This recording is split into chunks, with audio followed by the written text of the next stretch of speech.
जुम्मे के दिन की अहमियत। यूँ तो सब दिन अल्लाह ताला के बनाए हुए हैं, मगर जुम्मे के दिन की अहमियत को बयान करते हुए अल्लाह के रसूल सल्लल्लाहु अलैहि वसल्लम ने इरशाद फरमाया, अल्लाह ताला ने हमसे पहले के लोगों को जुम्मे से महरूम रखा। चुनाचे यहूदियों के लिए शनिचर और ईसाइयों के लिए इतवार का दिन था।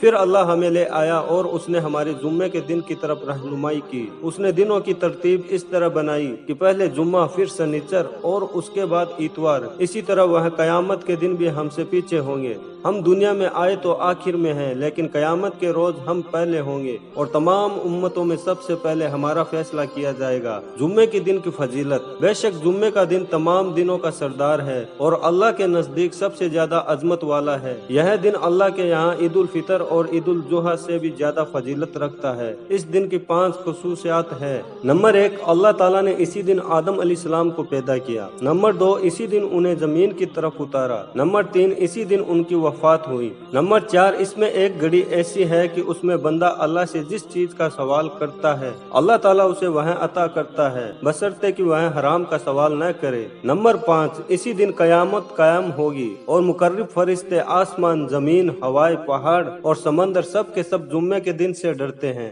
नमाज जुमा अदा करना हर मुकल्लिफ मुसलमान पर हक व वाजिब है, सिवाय 4 अफराद के, गुलाम, औरत, बच्चा और मरीज। इसी तरह मुसाफिर पर भी जुम्मा फर्ज नहीं है और इस उम्मत का इज्मा है। जुम्मे के लिए जल्दी आने की फजीलत। जिस शख्स ने जुम्मे के दिन गुस्ल जिनाबत की तरह गुस्ल किया, फिर वह जुम्मे की नमाज के लिए मस्जिद में चला गया, तो उसने गोया एक ऊंट की कुर्बानी की। जो शख्स दूसरी घड़ी में मस्जिद पहुंचा, गोया उसने गाय की कुर्बानी की। और जो तीसरी घड़ी में पहुंचा, उसने गोया सींगों वाले एक मेंढे की कुर्बानी की। जो चौथी घड़ी में मस्जिद गया, गोया उसने एक मुर्गी की कुर्बानी की। और जो 5वीं घड़ी में गया, गोया उसने एक अंडे की कुर्बानी की। फिर जब इमाम मिंबर की तरफ चल निकले तो फरिश्ते मस्जिद में हाजिर होकर जिक्र खुतबा सुनते हैं। जब जुम्मे का दिन आता है तो मस्जिद के हर दरवाजे पर फरिश्ते पहुंच जाते हैं, जो आने वालों के नाम बारी बारी लिखते हैं। फिर जब इमाम मिंबर पर बैठ जाता है तो अपने सहीफों को लपेटकर मस्जिद में आ जाते हैं और खुतबा सुनते हैं।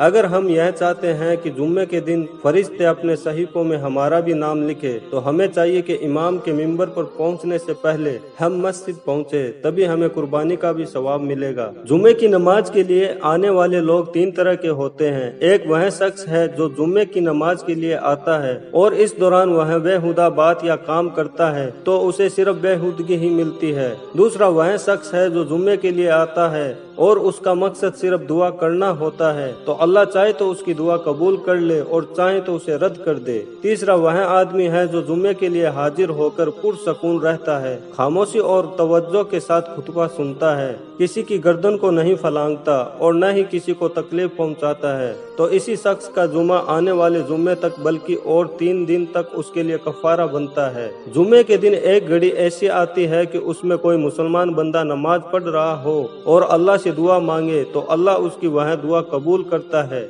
वह मुबारक घड़ी इमाम के मिंबर पर बैठने से नमाज खत्म होने के बीच रहती है। तुम उसे असर की नमाज के बाद आखिरी घड़ी में तलाश करो।